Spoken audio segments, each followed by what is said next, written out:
दोस्तों अदाबर से आज परवीन शाकिर साहबा की एक गज़ल है जो मुझे बहुत पसंद है। उसके कुछ अशार आपको सुना देता हूँ।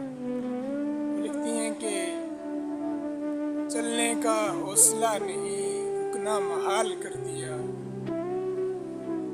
इश्क के इस सफ़र ने तो मुझको नढाल कर दिया।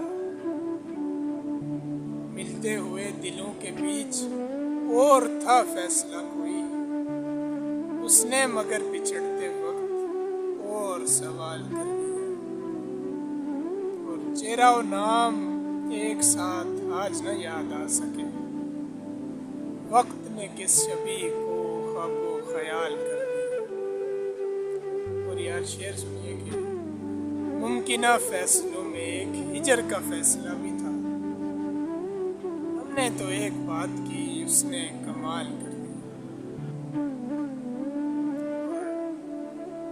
मुद्दतों बाद उसने आज मुझसे कोई गिला किया, मनसबे दिलबरी पे क्या मुझको बहाल कर दिया।